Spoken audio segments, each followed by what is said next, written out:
Welcome to Everyday Life. Thank you for joining our podcast, Conversations Over Coffee. My name is Jen. And I'm Dagda.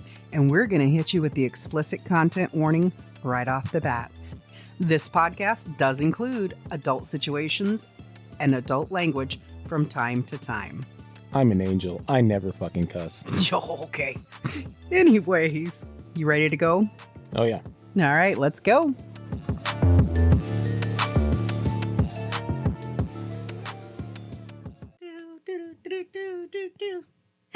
Any fucking.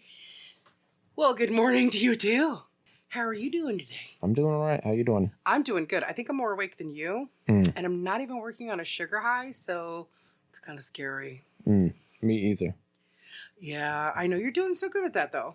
I had a quarter of a donut yesterday. Is that all you could eat? And then you were like, "Ugh, that's too much." No. One of my neighbors. I was outside waiting for my buddy Marlon to show up and pick me up. Anyway, one of my neighbors came over, and one of my other neighbors came over, and the one lady was like, "Oh, I got donuts. You want a piece of a donut?" I'm like, "Okay, I'll have a piece." Yeah. Well, because donuts kind of go back and forth for you. Sometimes you're like, if I eat one, I'll want three. And then other times you're like, 2 bites, I'm good. Yeah. So, yeah, I mean, hey, at least you know your moods and recognize them. You know, that's the important thing, I think. Yeah. She's like, "You can have more than that." And I was like, yeah, this is more sugar than what I should be having anyway. All right, this is more sugar than I've eaten in a month, so thanks. Not quite. I had some trail mix. Nice. And yeah. Trail mix is always good if it's got the coconut, the toasted coconut, and the chocolate in it. Yeah, I had one that had white chocolate and like cookie, like sugar cookie. And some other stuff I don't remember. And then I had the one that was a bunch of fruit, so it was like banana chips, coconut, Cranberries. No, it had the Pineapple or mango? It had the pineapple. Oh, okay, that one's good too. Yeah, I really like the dehydrated pineapple chunks. Those are really good. They really are, but you still got to watch that sugar content. Yeah, it's got a fuckload of sugar in it. Like, yeah, I would take dehydrated pineapple over banana any day. Yeah. I'm just... I like banana chips, but yeah, the pineapple is... way better. Yeah. I see, and the thing with banana chips is that a lot of people do those banana chips when they're already high sugar, and I don't like ripe, overripe, or super ripe bananas. Not unless I'm throwing it into a banana bread. Thank you so much. Yeah. So, for all intents and purposes, today's podcast, you know what today is? The day that the podcast comes out. That's right. May the 4th be with you. I think that's the Star Wars theme. No. I don't know. What is the Star Wars theme? That's the, what is it? Death Star coming or whatever. Imperial March or something like that. Yeah. Well, look, I'm not a super Star Wars fan, but I know there's plenty of people out there who love Star Wars. So I did this for them. It's May the 4th. This episode comes out on May the 4th. So may the 4th be with them. I think I'm going to I think I'm going to become a Jedi. The religion. Only Sam Jackson's. I want a purple lightsaber too. Sam Jackson, you must share because I'm a unicorn of a person. So. So let's do some history, right? Because who doesn't love history? Is it history with mystery? It is. Do you know where do you know when Star Wars first came out, when it first appeared? It was like 1971 or something like that. 1977. Really? Yep. I looked it up and everything. I thought the first one came out before I was born. Okay. Nope. So on May 4th, 1977. Oh, it actually came out on May 4th? No, can I finish? Okay. I'm getting too excited. Is when they started a grassroots campaign because Star Wars came out, first time theatrical release, May 25th, 1977. But on May 4th, 1977, they started this grassroots campaign. Star Wars is coming. Star Wars is coming. May the Force be with you. May the Force be with you. Yeah, yeah. Right? So, I thought that was a really cool fun fact that, Interesting. yeah, that in 1977, there was a grassroots campaign about Star Wars. Now, the Star Wars May the Fourth Be With You Day, the Star Wars Day, Lucasfilm has nothing to do with it. Yeah. This is all fan driven and all of that great stuff. And it's a fun pun. It's a fun pun. So what's interesting is in 2008, Facebook groups started to form celebrating Luke Skywalker Day, which I believe, I don't know his actual birthday, but I think Luke Skywalker Day is like Mark Hamill's actual birthday. And I didn't look it up because I'm just like, it's Mark Hamill. I know him more as the Joker. So the voice of the Joker in the Batman animated series. Yeah. Right. So, sorry. You just looked at me like, what are you, a Zoomer? No, because Zoomers actually know Star Wars. Sorry. You want to talk about Captain America? I'll whip out my Captain America book. That's fine. A lot of the Zoomers don't know anything about the original trilogy. No, they're just like, what are you talking about, Rogue One? What do you mean there was something before Rogue One? What's wrong with you? What do you mean there was something before Rey? What? I know. What do you mean there's something before the Mandalorian? Yeah, Gork. No, what's Yoda? There's Gorku. Yeah. Listen. Except so many people referred to him as Baby Yoda, especially until you got his actual name. Well, yeah, I mean, I think Gen Xers started that where we're like, oh, it's a Baby Yoda. Yeah, probably everybody who saw him said that. But, right. Yeah. I think more people on the planet are familiar with what Star Wars may be or encompassed. But anyway.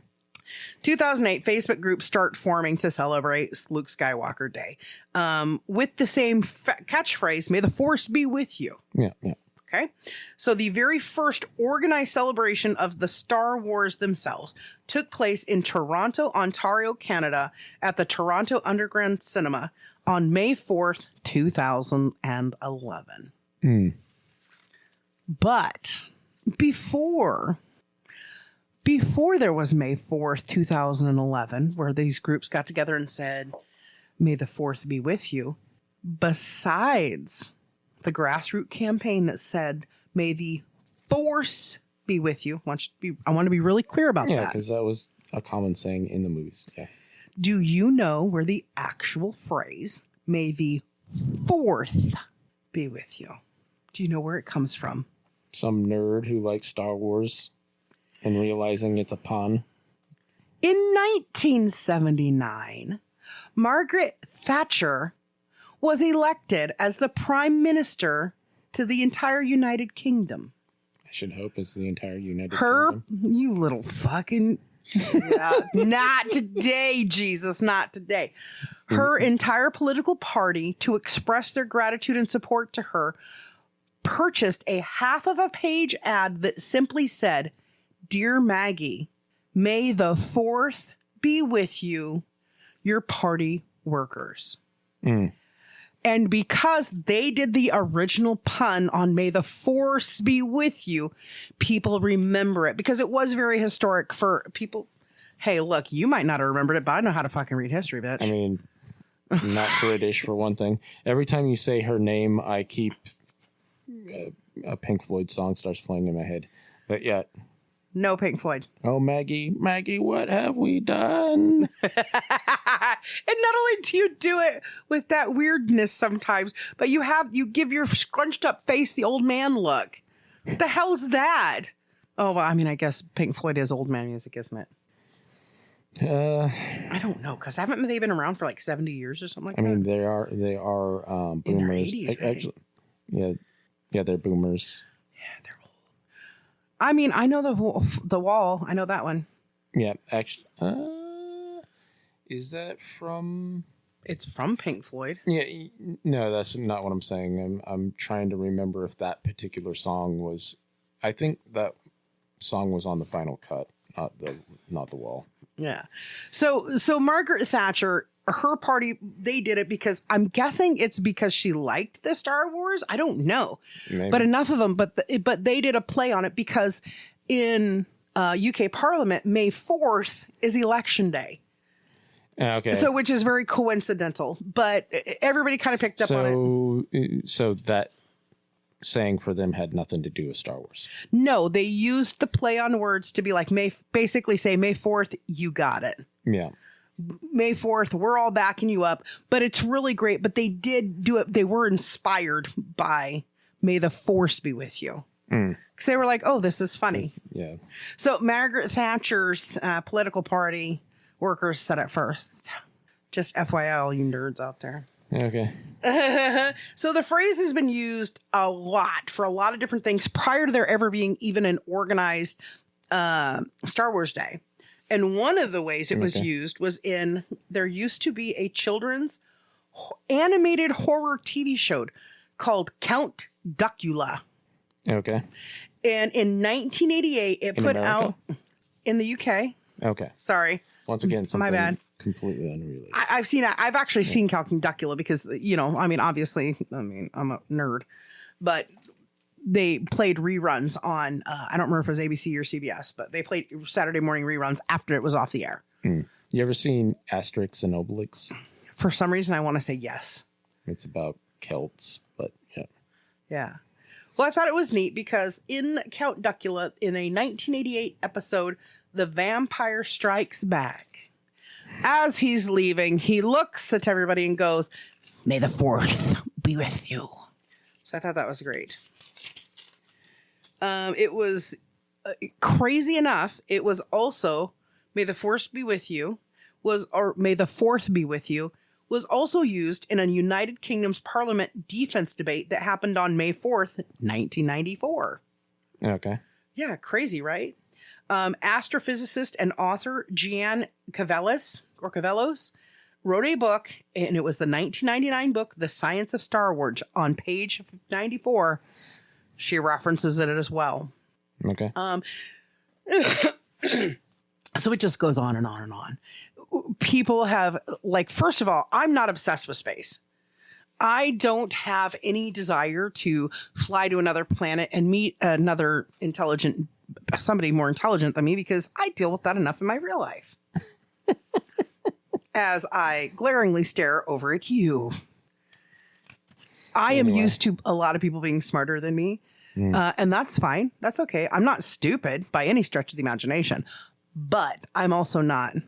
Sometimes I look at you, and when you say smart things, I literally can hear you going, "I'm a brainiac, and it shows."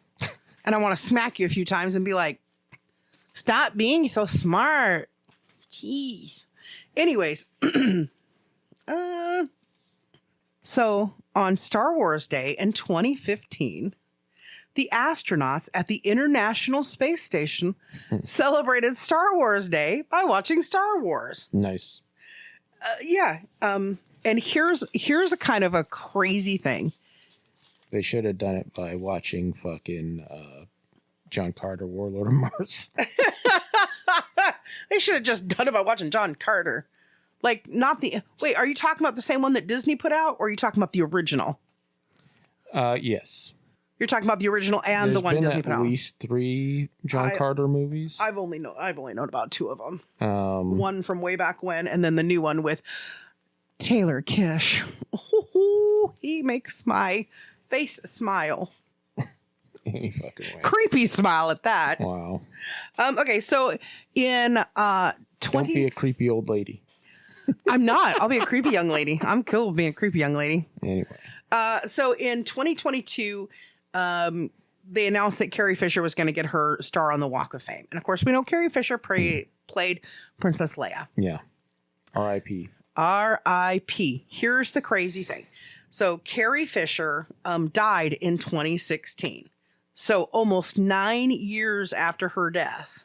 Was it almost 9 years? No, I'm sorry. Almost 7 years after her death. So 6.5. Literally, it's 6 years and 5 months and 3 weeks after her death. Yeah. On May 4th, 2023, she got her walk on May the 4th. She got her walk on the Hollywood Walk of Fame. She did. Yeah. She did. And, and that was a really cool thing that they did, giving her that homage on May the 4th. Yeah. Because she was a big supporter of that. That makes me wonder, because usually, so there's organizations that do this sort of thing for stars that can't do it themselves.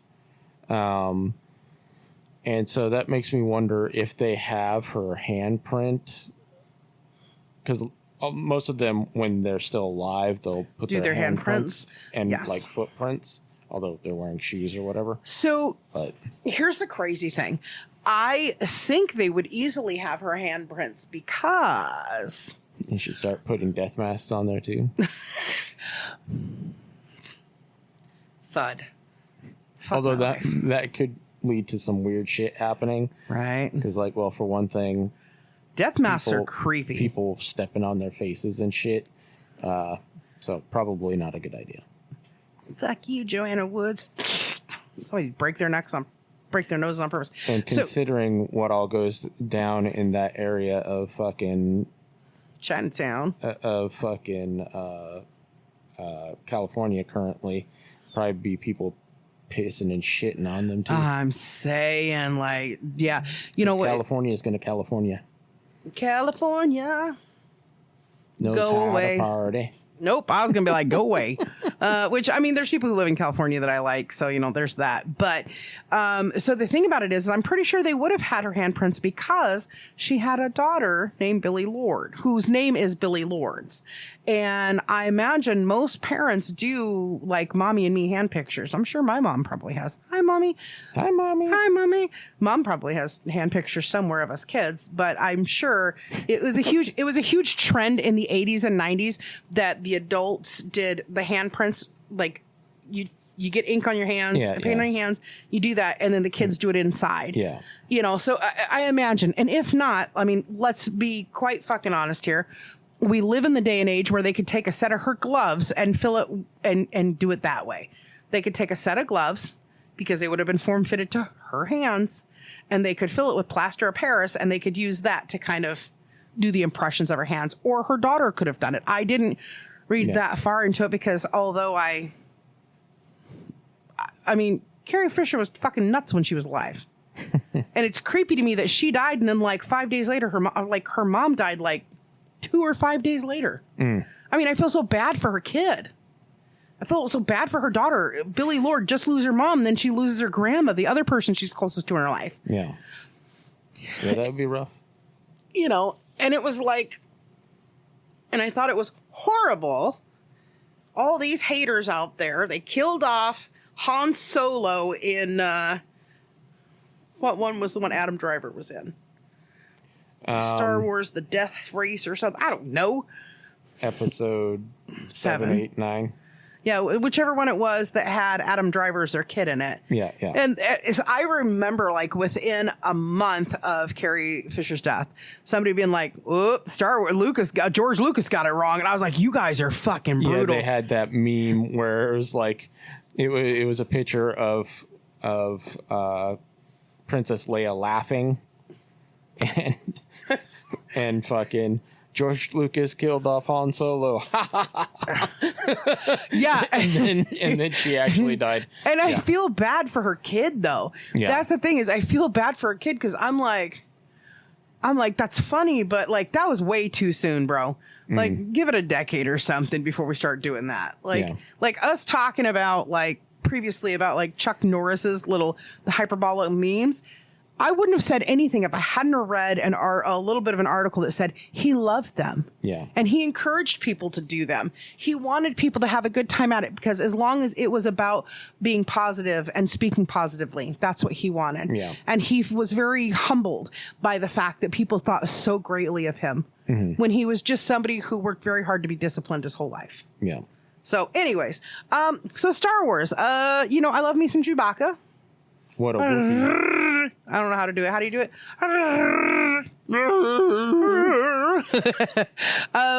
I think C-3PO and R2-D2 were hilarious.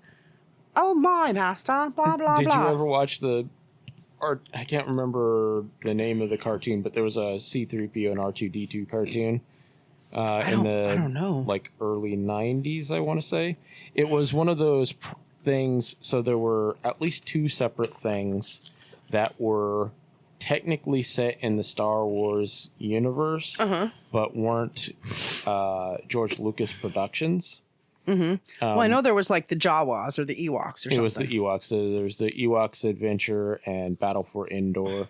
both of those, even though they were technically Star Wars, they weren't. Yeah. They were written, directed by completely different people. Yeah. And then there was the R2D2 C3PO cartoon. Mm-hmm. I remember the fucking theme song, but I don't remember the name of the cartoon or whatever. Oh, interesting. Yeah. I don't think so. I remember there was like a Star Wars Christmas special or something. Yes.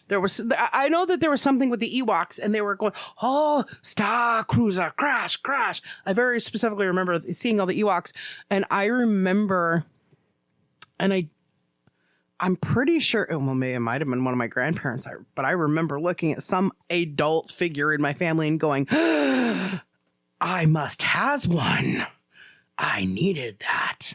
And what was interesting is when I became an adult later, well, I'm still not an adult. I can't even say that shit with a straight face. Yeah. When I got older, I actually bought a Furby. And I was just like, I've got my own little Ewok now. But I had to put that bitch into storage because she wouldn't shut the fuck up. Yeah. Love me, love me. Oh, I'm hungry. Oh, shut up. Go get a fucking job. I ain't got time. Real life happens. But I love the Ewoks. I think they're fantastic. Yeah. Of course, what's really weird is like, a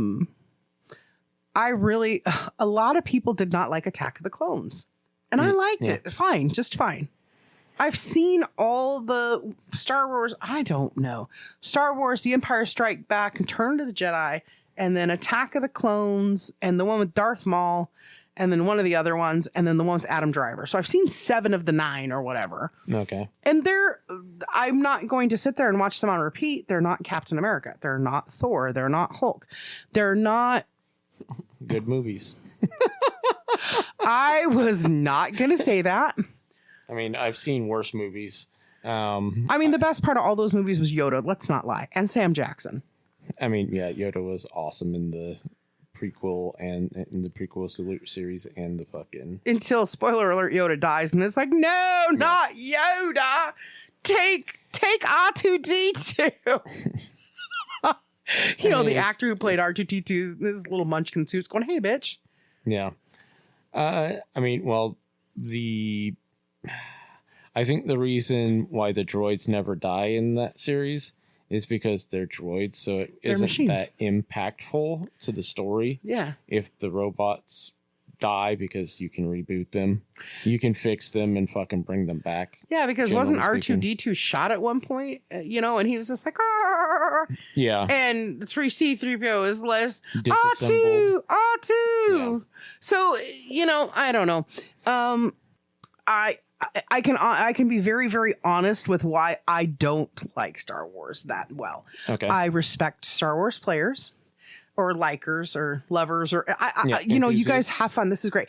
My problem is that you find out dun that Luke and Leia are brother and sister. Yeah. And he was trying to have some familiarity with her, and no. Okay. No skin hitting. No. That doesn't bother me because they didn't know at the time. Don't care. And then when they found out, it was, okay, we're done with all that. And they didn't even do anything. Like they kissed once. And she kissed him on the cheek, and she did that to make Han Solo jealous. That was all that was going on. I understand all of that. So there was no making out or any fucking thing like that. There was no heavy petting even. None of that happened. The way he would stare lustily after her until he found out she was his sister creeped me out. You are fucking adding way too much to this. No, it just creeped me out. It's not that fucking heavy. It just creeped me out. It's not that deep, bro. That's exactly what she said. She has a shallow vagina. A lightsaber will not fit. No, but I don't know. My favorite parts has always been the Ewoks. Chewbacca's great. I think Chewbacca's great. Did you know Chewbacca has a wife? Yeah, and a kid, and a grandpa and all that, which is shown in the fucking the fucking Christmas special. I've seen parts of the Christmas special. You can still find it online, like on YouTube. Yeah. Oftentimes, gets deleted fairly frequently, but Yeah. you can still find it. Stop, Lucasfilms. You made enough billions. Just let people live their life. That fucking Christmas special is fucking terrible. And so it's fucking garbage. Absolute fucking garbage. Here's the thing. In the defense, there are plenty of things that are going on that we see on the news all the time that's just trash. Yeah. That's just garbage. But yet we still let it out there anyways. So the Christmas special makes the fucking combined terribleness of the prequels and the fucking final 3 episodes seem like fucking Shakespeare. Well, I thought the one of the episodes that has the Rey chick with Luke Skywalker as her master, it wasn't that terrible. It was meh. Yeah, I mean, meh is better than, oh, God, stab my eyes. I mean... That's what I'm saying. The fucking Christmas special is god-awful. You would stab your eyes out instead of watching it again. Yes, and I didn't watch all of it. I watched parts of it. I'm like, what the fuck is this shit? What is this trash? Fucking garbage. Fucking trash panda. It's no wonder that fucking George Lucas fucking tried to destroy it and hide it from history. No kidding. I get that, but if you're a fan, you got to love all of it. And if Lucas had no part of it whatsoever, then of course somebody's infringing on his creativity and his idea and his masterpiece. So fine. But there's worse shit out there. That's not what happened. George Lucas had no part of the Christmas thing. No, I'm pretty sure that he fucking wrote and directed the fucking piece of shit. Oh, George Lucas. Yeah. So now he's ashamed of his creation. He's just like, hide it. We must burn it like Frankenstein. I think cocaine might have been involved. I don't know. Well, he must have had a conversation with Charlie Sheen. It was that right time period. Fucking Charlie Sheen came over to him in the 80s and said, hey, Georgie boy, I got an idea. We need some hookers and blow, and then we're going to make ourselves some movie. Yeah. It is almost the exact opposite of the fucking, God damn it, the Guardians of the Galaxy Christmas special. Oh, Guardians of the Galaxy Christmas special was fucking fantastic. Fucking superhero, super Kevin awesome. Bacon. Right? Kevin Bacon. It's so insane to me how awesome Kevin Bacon is. And it is so weird because I loved him in like A Few Good Men. Very great performance in there. Oh, yeah. Stir of Echoes. Ooh. Yeah. Very creepy. I'll tell you what, it's not Kevin Bacon, but one of the creepiest performances I've ever seen in that whole supernatural realm. Mm-hmm. Stanley Tucci, The Lovely Bones. Do you know what I'm talking about? I think I might have seen that movie. I'm not sure. So it's a Stephen King one. It sounds familiar. Oh, it's a Stephen King? I believe it's a Stephen King one. But it's set in like the 70s or 80s, and Mark Wahlberg is the dad, and he's got a wife and 3 children, and his daughter goes missing. He has a neighbor. Everybody's looking for his daughter. They can't figure out where she went. And he starts suspecting something because he keeps hearing an echo in his head. And then he sees his neighbor building something, which is really creepy to see in a neighborhood.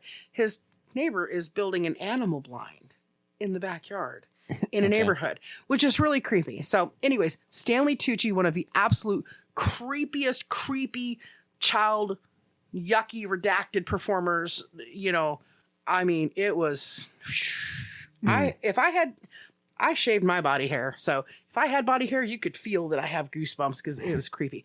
But anyways, George Lucas, shame on you.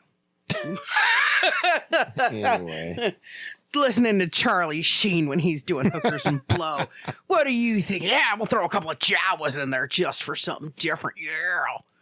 And there was a whole segment that was just Chewbacca and his family. It was like I can't remember if it was, I think it was like a, you know how soldiers would often get care packages from their family? Sure. It was something along that lines, I do believe. Like he got like a video in space or something? Yeah, like a video from his family celebrating Christmas and telling him Merry Christmas or something along those lines. So they had a bunch of hairy costume people going, yeah, a whole ass segment. Dude, like I literally can see Charlie Sheen and George sitting there. Hey, Georgie boy, what if we saw Chewbacca's family? Hey, Charlie, what if we saw his wife? That'd be great. God. A Cheech and Chong bong session led to the fucking... Like, well, I'm not picking. I don't want to pick on I'm not trying to pick on Star Wars. I'm really not. Yeah. My favorite things are the Ewoks, the Jawas. Like, Yeah. I love them so much. And I love the fact that, not to bring him up again, but Jim Butcher mentions the Jawas when Molly talks about her siblings. Yeah. And I love that because he's giving a little homage to other sci-fi. Yeah, he does that a lot, yeah. And I do love that. I mean, but Butcher, please don't ever do hookers and blow with Charlie and George because we don't need to see Harry's. Or if you do, make a scene about it. Video record it so you can see how stupid some of the shit that comes out of your mouth is. George Lucas, that's what I'm saying. Like, no offense. Like, I didn't know until I saw a picture of him like a couple of years ago that he had no neck. Did you know that? Yeah. I didn't know I've been that. seeing him for a long time. I don't pay attention to that. I'm just like, eh. Yeah. I mean, I remember that scene where Harrison Ford gets frozen. What is that? Carbonite or whatever? Mm-hmm. Dumbest scene ever. Carbonite. Yeah. Carbonite. Until I heard about Chewbacca's growling family sending a video postcard to him in space in the 80s. I think that's what it was. Yeah. I don't remember. I tried to black it all out. It's like the what is it, that scene in Happy Gilmore? At no point did your fucking explanation come to any kind of logical conclusion, and we're all stupider for having listened to it. That's basically the Christmas special. Nice. Fuck. Well, yeah, I mean, Star Wars to me and people are, I swear to God, it's a true balance. Either you're a Trekkie or you're not. Either you like Star Wars, you like Star Trek. You have a preference. And I don't know what they call Star Warsers. What do they call them? Rebels or something like that? But I don't know. I'm not part of either one of those camps. I like both of them, but I am okay with some Star Wars stuff. Mm-hmm. Like I said, Attack of the Clones was not the worst movie I've ever seen, so I don't know why everybody's bitching about it. And that's become like a very big problem is we have this culture, cancel culture and all this stuff. Well, you didn't meet my expectations because what I expected you to do. No, listen, George. George, listen. What I expected you to do was I expected you to take Han Solo, right? And have him punch through the carbonite. Punch his way out. And then come, grab Leia with the other arm and skyrocket off to Endor. And fly like people put their this is what I want to see in the movie. Therefore, if I don't see it, it's a horrible movie. It's terrible. It's terrible. Bad. Well, here's part of the problem. So one of the big problems initially was the fact that the movies that we got, there were a shitload of novels that were put out for that time period. Okay, fair. So there was a bunch of novels already out that were in the time period that the second set of trilogies or the final trilogies were put out. Okay. So there was expectations. There's all this canon already. There's tons of information on what goes on during that time period. Mm-hmm. And then we got movies that mostly ignored all that. Okay. In fact, a bunch of it supersedes it. So a bunch of the already canon that people had fucking been believing and reading and loving for decades just got shit on, is the way that they feel. It would be like if somebody took Game of Thrones and then they made a Star Trek fucking episode saying that it was fucking Game of Thrones. You would not be fucking happy. Well, here's my problem. And then they said it was Game of Thrones. They tried to tell you this is Game of Thrones, but obviously it's fucking Star Trek. Yeah. You would be fucking annoyed. I would be very annoyed. And I'm very annoyed at the fact that he has this whole line of books and then he strays from it. Yeah. But was he the original writer or did he give the creative license to others? So he licensed out. He he gave people license to write within his intellectual property. And then, but the thing is, he had fucking, because it's his fucking setting, he had fiat over it before the fucking book comes out. Yeah. So if you're going to be like, I don't like that, you should do it before the book gets published and you get paid for it. And then fucking go shit on that thing that you just accepted as fucking part of your reality. Right? So do you think that George Lucas just accepted this shitty shit just for the money to keep continuing? So one of the problems that I'm gonna say, okay, I get it from his perspective, is that, okay, there's a buttload of stuff that he didn't actually create that's part of his setting, but he didn't create. So there's a number of problems there. Number one, sharing the rights to something. How are you going to pay the authors of the stuff that you approved and therefore got paid for? Because you're going to need to acknowledge that they wrote this particular story. Yeah. So that is a whole can of worms that maybe he just didn't feel like dealing with. And so that's why he fucking did his own thing. Although a bunch of the stuff that happens in the movies is stuff from the novels. But so that could be part of it. Also, at that point, I believe he had given up control of Star Wars at that point. Okay. When the final trilogies were put out. Because he was still in control. He still owned everything when the prequels got put out.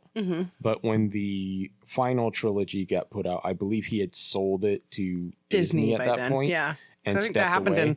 I think that happened in 2017, 2018 or something. Something like that. Yeah. And so he wasn't directly in control of a bunch of that stuff.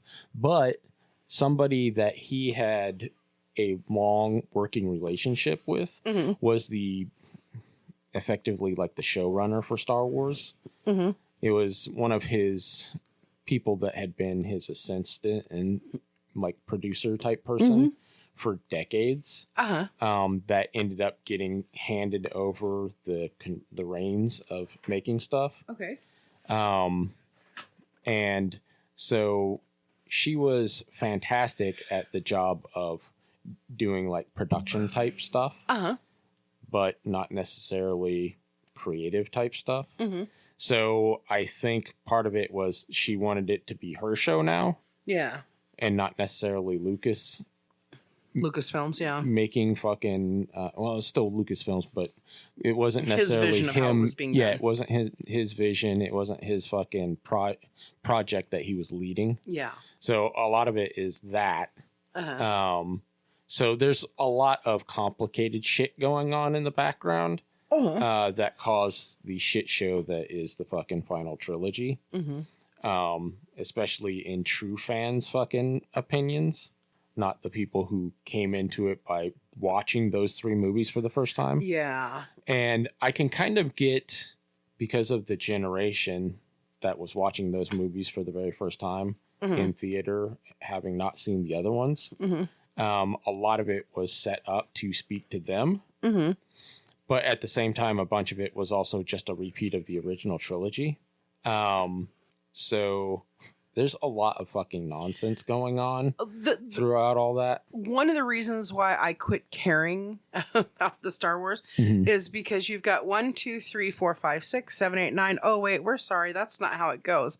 It goes 6, 5, 4, 3, 1, 2, 9, 7, 8, or whatever the fucking order is. And it's just like, okay, so you want to tell me the movies that I saw in my childhood now have no bearing of significance?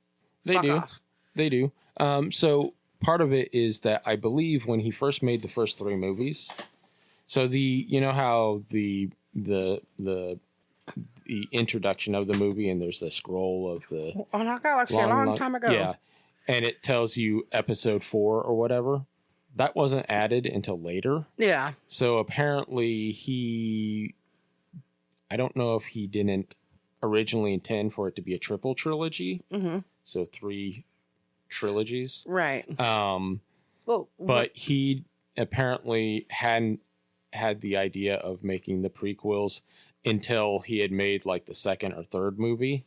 And then they went back and added the fucking, this is actually episode 4, and 5 and 6. And I get that. Like, okay, so like if we're looking at like Marvel, they did the same thing with Black Widow. They do her whole storyline up all the way, and we get to Infinity Wars, right? Mm-hmm. Infinity Wars comes, and then boom. Then we get a Black Widow, like an actual Black Widow movie. Yeah. Right? So it explains a lot, and that's well done. The way it's done is well done because actually I think we get through Infinity Wars, and then we get through Endgame. We got through Endgame, and then comes the Black Widow movie, and it was done so fucking well because it explains a lot of things, and there's even some detail in there that people miss about like the shame that she feels because the Black Widow movie, when she finds Yelena, happens, in between. It happens before like Endgame or whatever, but it happens after she's met Clint. So it happens in that time frame and everything where she's like, I'm ashamed of a lot of things I've done. So it's really well done. But the problem I have is you go back with this prequel in Star Wars and it doesn't do well, which, I mean, how do you not adore Anakin Skywalker? And then, what's his name? Christensen, like all these great actors. And it has this really they tell this story from the perspective of this young boy who falls in love with a princess. And he grows up with anger because of how he's growing up, being poor with nothing. He's not. I think he's living with his aunt and uncle, which is just another fucking. That was fucking. What's his name? That was Luke, not Anakin. Anakin, I believe, did not grow up with his family either. He was with his mother, and then the fucking Jedi came and took him because he fucking tested super high in the Force. So they took him, and then his mother gets killed, and then he goes and murder on a big murdering spree. Yeah. So here, sounds so much like your life. But anyways. Except I didn't actually go on the murdering spree. I just considered it. Yeah. Well, that's because you weighed the pros and cons like a very intelligent person would. Do I want to spend the rest of my life in jail, or do I want to get them back methodically throughout my life? Mwahaha. And I also wasn't a person of power like Anakin was, to where he was a person of power, just personal power, and then he was member of an organization that had a massive amount of power that would protect him. So, my thing is that. 1, 2, and 3. The original lineup of things. 1, 2, and 3. 4, 5, and 6. Yes. 4. I swear to Jesus Christ. The first 3 movies that came out, they were standalone. A very good story that was told. Yes, it was a very good story. The best story out of all of them. Out of all of them, it's a very good story of good versus evil being told. Yeah. Right versus wrong, humanity versus destruction. Okay, so that's very good. Yay. Then they go and they do this prequel, and you've got Anakin, and then and it rolls into Darth Vader and all that. I don't even. I will be honest with you. I know one's Attack of the Clones, and I don't remember what the other 2 are called. I really don't. I just remember one movie. Anakin was a kid, and then the next you had. He was a young adult. He was a young adult, and then he was fully like Vaderized. Yeah, at the very end of Hayden Christensen is the name. So I think Hayden Christensen did 2 of the 3 movies. Yes. And it was a good story of its own, how somebody who is inherently starts out good with all the possibilities of being good, how they can turn bad, and not even just bad, but how you can let sorrow and rage change your perspective on life and make you do things you never thought you'd do because you cannot satiate this overwhelming emotion of rage because the thing you love the most is gone. The thing you cared for the most is gone, and nobody's fixed, and it just keeps happening over and over in your life. Well, he lost his mother, and that fucking kind of triggered him. However, it was also about being manipulated because he was constantly being manipulated because of who he was, because he was an uber Jedi, basically. Yeah, he's like Sam Jackson of the Jedi, too. Well, he squashed Sam Jackson, but squished him. But that's the point. Is it was a very good story in and of itself. Yeah. And then this last one, I don't know what it's about except for Adam Driver killed his dad. Kylo Ren Kylo Ren. Kylo Ren. He kills his dad, and Rey's got to save the world. That's all I know. And he loved Rey. That's literally all I remember. Yeah. About any of it. So I think one of the problems with the prequel series was that a lot of the people who were adults who grew up watching the original Star Wars movies, one of the things with the first two sets of Star Wars movies is that they were kind of on an arc of, okay, let's produce as much toys and other tie-in shit as possible, because that's where Lucas really made his money from the first movies. And so they basically wanted to recreate that. And so they were trying to appeal more to children than to the adults who loved it. Which from a business standpoint, that's kind of understandable, but it ended up pissing off a bunch of our generation and millennials that grew up watching the original trilogy. And so that's part of where a lot of the animosity towards the other movies comes from. Right. That instead of focusing on your actual fan base, they put more emphasis. They're like, we have these people already locked in. Let's get as many new people, which from a business standpoint, that's important. But they leaned too far into the let's get more children hooked on this rather than let's fucking make sure that we stay true to our fucking right. And I get that, because a lot of things became so much more money driven after the financial crash in 2008, especially after Enron, and so many of these celebrities lost hundreds of millions of dollars. So I get that. Yeah. But for me, I also, from a business standpoint, going, oh, it's not that they're trying to not stay true to their original fan base. It's that the kids they were targeting, whose kids were they? They were Gen Xers kids and Millennials kids. Yeah. So they wanted to make it a family thing. So I get that. But again, they basically just rehashed Darth Vader's story with the very last three. I mean, pretty much that's what Kylo Ren was a rehashing, was a reimagining of Darth Vader. He was a whiny bitch version of Darth Vader, which was what I hated the most about that. The two things that I hated the most was them trying to... So the Rey character, I do believe, was in the novels, but they kind of mashed a bunch of storylines together to create the stuff, and they basically the showrunner or whatever wanted to make a boss bitch, and that's what Rey is. Yeah. Trying to make her basically the new the combination of fucking Darth Vader, because she's supposed to be an uber Jedi, with the sort of relatableness of Luke Skywalker, because although he's kind of a potent Jedi, he isn't as special as his dad, not even close. Yeah. Luke, I am your father. So, yeah. But one of the biggest issues with the final trilogy was that they didn't have as much consistency. Yeah. Partially because they had different directors. Yeah. Although Return of the Jedi, or not Return of the Jedi, fucking The Empire Strikes Back is directed by somebody that isn't Lucas, and is arguably the best fucking of all those movies. Well, because they weren't doing hookers and cocaine trying to get the movies made.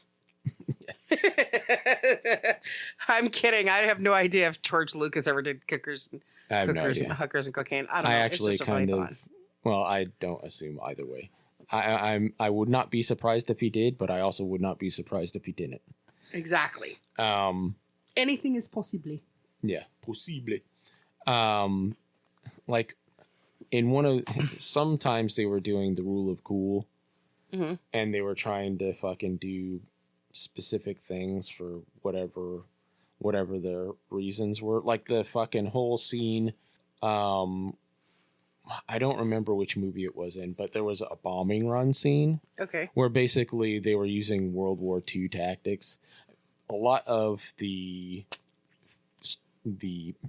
starfighter scenes in in the original trilogy were straight up fucking almost frame for frame dogfights from World War One. Which that's kind of understandable, but World War II bombing runs is not understandable in a fucking space age fucking thing. It's not, other than if you're applying the theory of from World War I to World War II, they used different bombing strategy. So maybe that's what they were just trying to convey, was a different bombing strategy. Was learned over time. I mean, so there was a reason that scene was in there, but it fucking, as far as like the way space battles work, is fucking retarded. Yeah. And you know, my problem with the last three movies is not just the fact that it's just like Adam Driver is an ugly crier. Fantastic, fantastic actor.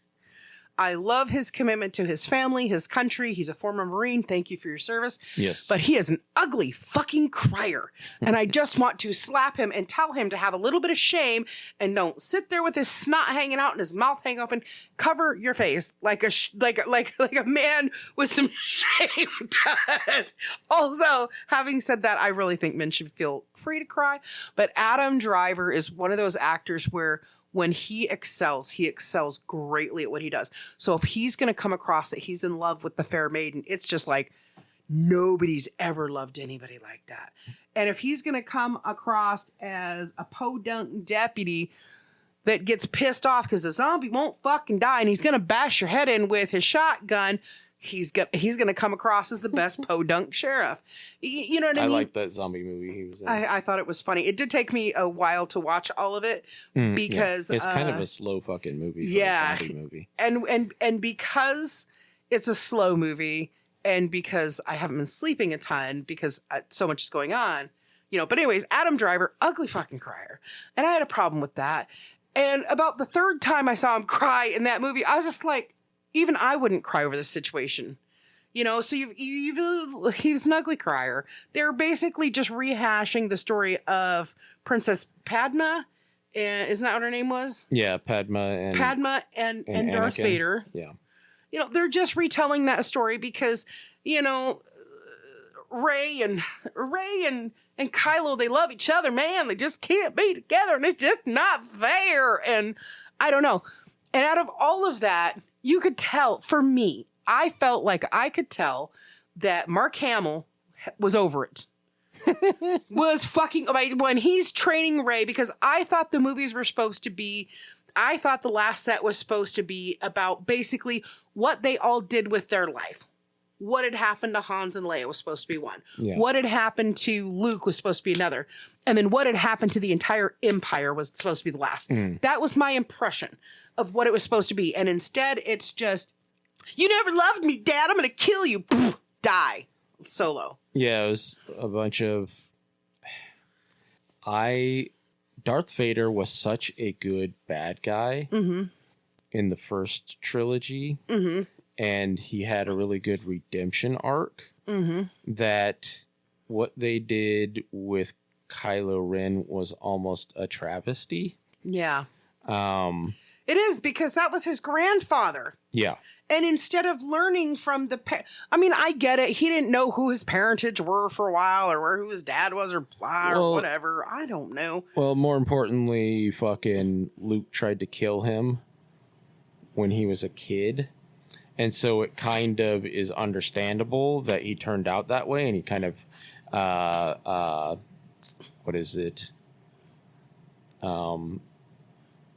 sort of idolized his grandfather as Darth Vader. Yeah, because he didn't take shit from nobody. He just beat the... Yeah. Oh, nobody's going to bully me around. But... Yeah, but he's also not Darth Vader. He's nowhere near that badass. No, he's Kylo Ren. And I don't know. I do love me some Adam Driver. I'm not trying to take away anything. Yeah, I like creativity. Adam Driver. Yeah, I thoroughly enjoy Adam Driver, and the girl who plays Rey, I really liked her. Yeah, I like the actors individually. What I don't like is this big buildup of this is what the future became to. Yeah. Well, I got me a farming. I got me old fiddle. He killed my daddy and then gonna kill my middle. And like, just that whole Just, ugh. And there were so many fans that were so looking forward to, like, there was a series called the Jedi Academy, I think. Canceled. Where fucking basically Luke started training new Jedis, because at that point almost all the Jedis had been wiped out, because fucking Darth Vader killed almost all of them. Yeah. And you can tell by the look on Mark Hamill's face when he's trying to train Rey, and he's like sneaking out of his little hobbit hole, where you could tell by the look on his face, like, you fucking creators, you fuck shit up for me, because I already know I ain't gonna get my fucking series after this shit. I gotta go back to voicing the Joker. Well, so when the last trilogy was made, a lot of the fans were hoping that's what they were gonna get. Yeah. Was the Jedi Academy or whatever. Yeah. There's anything to redeem it. Well, this was before the movies came out, right? Yeah. So they were hoping that it would be the continuation of the first 3 movies. Right. And with the Jedi Academy and the other events that happened after the initial trilogy, and then they got what they got, and they all felt betrayed. Yeah. And basically only the people who have very relaxed opinions about movies are the ones who like them, other than the new people who got introduced to them with the fucking last trilogy. Yeah. But most of the other fans are like, what the fuck is this?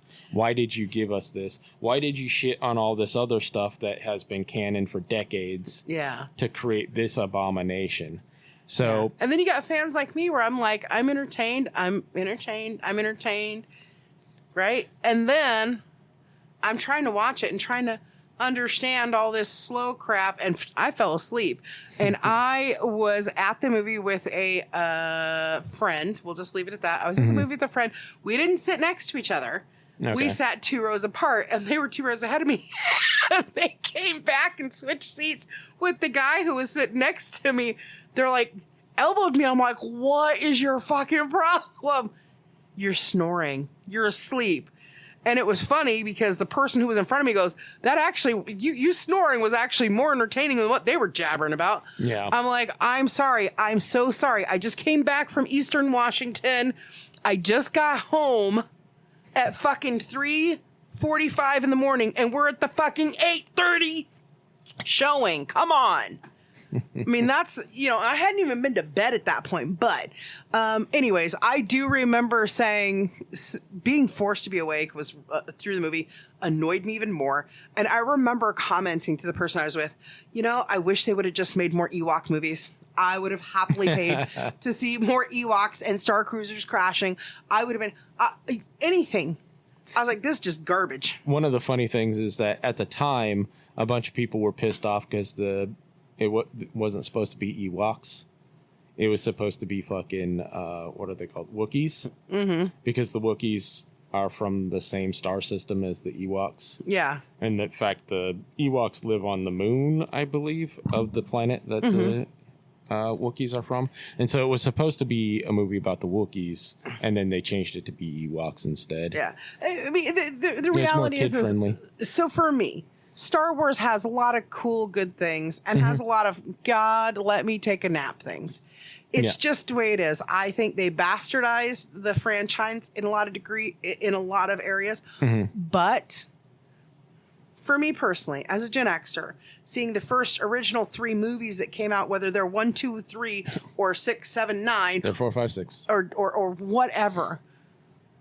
Star Wars, The Empire Strikes Back, Return of the Jedi. Those are iconic movies that put us into this ideology that really created a nice buzz over space exploration, which although I don't want to go to space and I don't care what's out there because I'm firmly happy on this earth at this point in time in my life, it put in the thought to people, there's more to explore than just this world. Yeah. It's so much bigger out there, and there could be something. The answer, the key to life, the fountain of youth could be out there somewhere. And we have generations of people who are coming in behind us. It probably is out there. I know, right? Because it was like, ew, Earth? No, I'm not touching that hoe. She's dirty. Don't blame you at all. Look at these skanky backwater hoes. I know, right? Eating alligators. They don't know. That's our God. I mean, you don't know. You don't know. But for me, there was a lot of creativity there. I've always enjoyed seeing like the Comic-Con buzz where everybody's dressed up as the stormtroopers and the Jedi. Mm-hmm. And then I love seeing like the Jedi battles that neighbors have done and put up on YouTube. Yeah. They're really fun. I think it's great. It's creative. It's just disappointing. May the 4th was not for me. May the Force be with you, but it's not with me because I would rather watch Will Wheaton and The Next Generation. I mean, it's just, it's just who I am. Captain Picard. There is no better captain than Picard. One of the things that I always appreciated about Star Trek versus Star Wars was that Star Trek was more optimistic look Yeah. at the future than what Star Wars was. Of course, that wasn't what Star Wars was about. Yeah. But it was Star Wars definitely has a very grim outlook to everything in its universe. I mean, yeah, kind of. Yeah. Okay, so it got positivity after we got Rey. Woo. That's just facts right there. Yeah. Because they took the original 4, 5, and 6. Okay? They took 4, 5, and 6. Get it right, noob. And they were just like, there is hope for the poor downtrodden beaten man to get up and rise above. And then you get 1, 2, 3. And this little kid going, I'm not a big boy. I'm a little boy who wants to live in a big boy world. And you're going to do what I say when I say it because I want to be a big boy. I mean, even as a fucking little kid, he was kind of badass. He was, but they turned him into this petty fire-breathing idiot. I mean, yeah, that's kind of his arc. I mean, I don't know. Like I said, if you look at them as trilogies alone, this set is really good this way. This set I really like this way. Darth Maul was cool. Fuck you, I don't care who you are. Double red. Are you joking me? I had Darth Maul underpants somewhere. I've got a Darth Tater. What? That's a collectible, by the way. Still in package. Never been out. Thank you so much. Congratulations. But the last set just was too much for me. I just, I think that's one of the reasons why I fell in love with superhero movies is because they're not all gods and they're not all these supers. It's one of the reasons why I like Clint Barton the best. Out of all the Avengers, he's my favorite one because he is literally just a dude with a bow. Just a dude with a bow who practiced over and over and over. Just like Luke Skywalker was just a dude with a glow stick who practiced over and over and over. Jesus. Yeah, baby. Anyways, either way, I hope their May 4th has been good because I already know I'm going to be getting somebody going, listen here, Linda. There is no world without Star Trek. I mean, Star Trek has helped or to Star advance Wars science, and My probably bad. Star Wars has too. A lot of people who go into the STEM fields go in because they got inspired by name a fucking sci-fi or fantasy setting. They got inspired by it, and they're like, "What if?"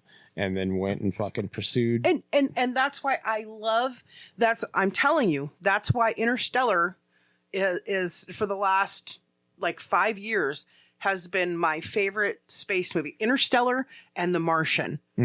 Above and beyond everything. Not Red Planet? Not Ghost of Mars? No. No. They kill Liev Schreiber. No. In Ghost of Mars?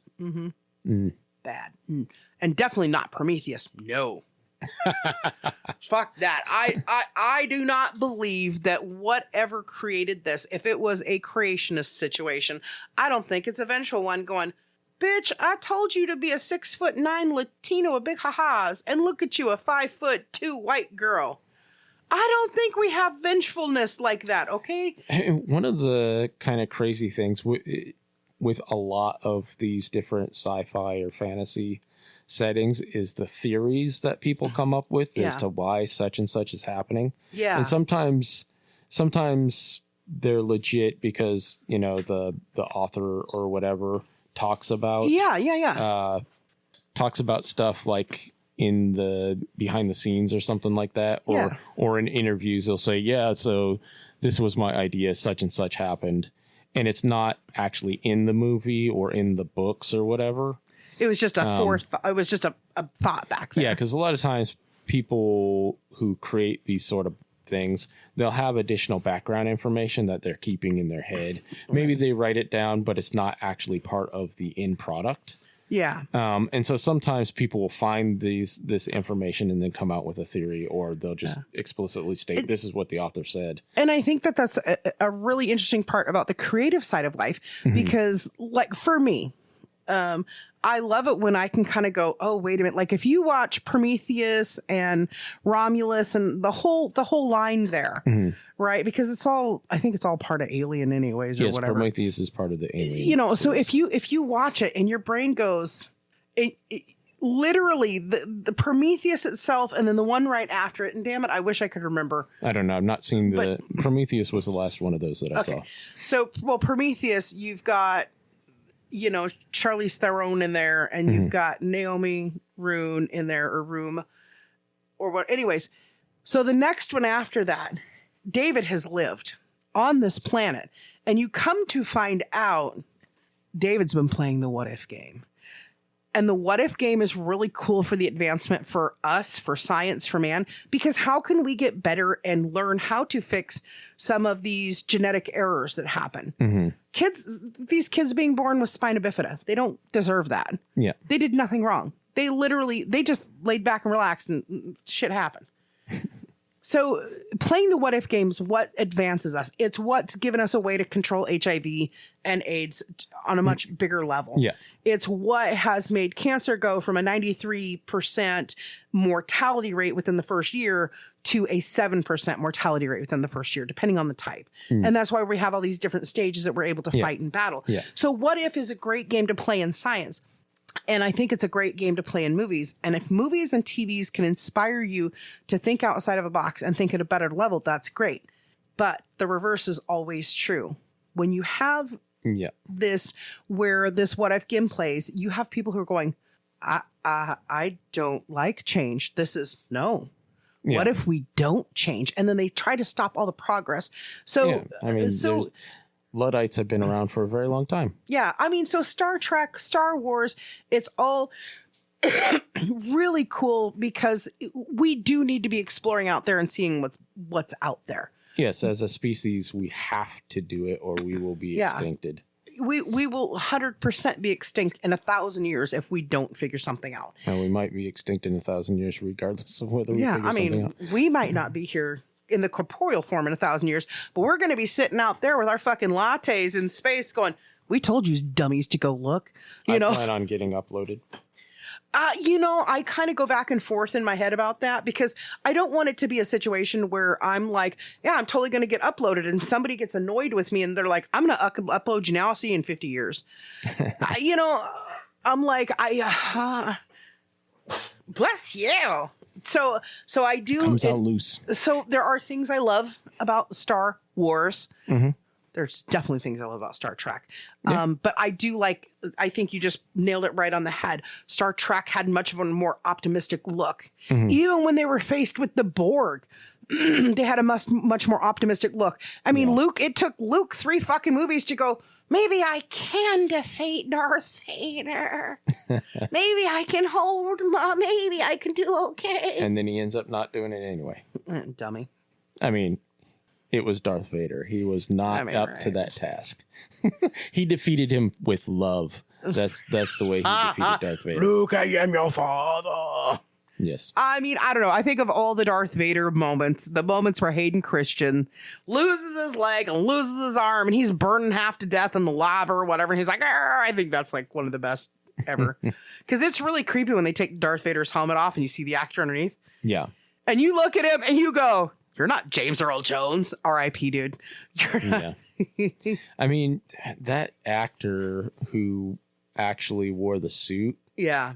The actual Darth Vader dude. Right. That dude was a fucking specimen, man. Yeah. And that was one of the things that annoyed me with the choice of Anakin was because that dude is nowhere near I mean, he might be a better actor. I'm not sure. I saw, if you ever watched the movie Clockwork Orange. Oh, yes. So that actor, Darth Vader, is in that movie. Oh, yeah. He's so you remember when, I can't remember his name. The dude from Caligula. Oh, McDowell. Yeah. Timothy? Malcolm McDowell and his gang break into a house. Oh, yeah. And Give it the old and out, love. Yeah. And they rape they SA the wife and then murder her. Yeah. And then like paralyze the dude. So that when they when Malcolm McDowell ends up back at that house, you see the dude, and he's confined to a wheelchair. He has a manservant. The manservant is the dude who was played Darth Vader. And he's fucking huge. And he like picks up the dude in the wheelchair and walks up and down the stairs with him. Yeah. So I think he was a former ball player. I'm pretty sure he was a former ball player or bodybuilder or something. Yeah. And see, so here's the thing that I felt from the movies, going from Hayden Christensen, who's very trim and tall, to the guy who actually physically played Darth Vader. I felt it was like supposed to be an evolution of change and growth for him. Like just the older he got, the meaner he got. So what did he do as he got older? He just cut bitches down. He was just working out all the time, killing people, because that's just what Vader did. I mean, he was a cyborg too, so it kind of he didn't necessarily have to be that big. But the final scene with him, where he's basically just Frankenstein's monster, annoyed the shit out of me. On top of the fact that, okay, this dude is nowhere near a specimen as the fucking original guy. Yeah. But like I said, I don't know. He might have been a better actor than the other dude. Because like I said, I've only seen him in those 2 roles. And in the one role, you can't fucking see him. He's wearing a fucking suit. Yeah. Which is why they dubbed his voice. Because you also could barely hear him. Yeah. Well, I mean, in James Earl Jones, yeah. R.I.P. Yeah. Definitely, dude had that. And an awesome voice. That baritone. It's James Earl Jones. The only person who could have done it better would have been Morgan Freeman if he could have pitched down 2 levels. Morgan Freeman. So, one thing I know we're wrapping up this episode, but one thing I actually failed to mention, and so we talked about Chuck Norris. Thank you, Mr. Norris, for all the fantastic fun moments. Yes, Chuck Norris has one more movie coming out that's expected to drop in 2027. Oh, and he plays a parody of himself. Is he playing a new character in Star Wars? No. Oh my god, you're such a shit. Oh my god. They should fucking do an AI of Chuck Norris in the Star Wars universe where he's not a Force user, but he goes around beating the shit out of Force users. That'd be amazing.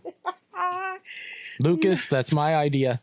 Right. Dibs. Disney, that's my idea. Dibs. Hold on. I got to find the right page because I giggled about it and I didn't know if I wanted to say or let people be surprised by it. But I thought, well, may the 4th be with you. Let's give you a little bit of love. So the last movie that Chuck Norris will be featured in, where he plays Captain Chuck Norris, which is a parody of himself. Okay. Is supposed to be dropping in 2027. Okay. And it features none other than Ice Ice Baby Vanilla Ice. Okay. And it's a movie. Robert Van Winkle. Van Winkle, yeah. And the movie's name is at this time called Zombie Plane. And Robert Van Winkle will be playing an air marshal who's got to defeat this zombie full of these zombies on a plane. So it's snakes on a plane with zombies. I was going to say, please tell me Samuel Jackson is also in this. No. I'm tired of these motherfucking zombies on this motherfucking plane. No. But I thought it was worth mentioning. Nice. But so that's a happy May the 4th be with you to all. May the 4th be with you. May the 4th be with you. But, I mean, for me, I'm going to follow the Tsar Lord. For the Tsar Lord. For the Tsar Lord. Shout out Toot Toot. Toot Toot. General. Tootimus Minimus. Toot Minimus. Major General. Excuse General, me. yeah. He got upgraded in 12 months. He got promoted. Yeah. Congratulations, Major General. Toot toot. Minimus. You guys have a great day. Later. Bye. Okay, everybody. That's all the time we have for today. So I want to thank you for stopping by to enjoy the conversation.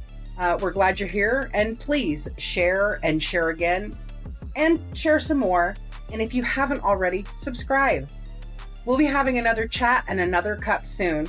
We'll talk to you then. Look forward to seeing you.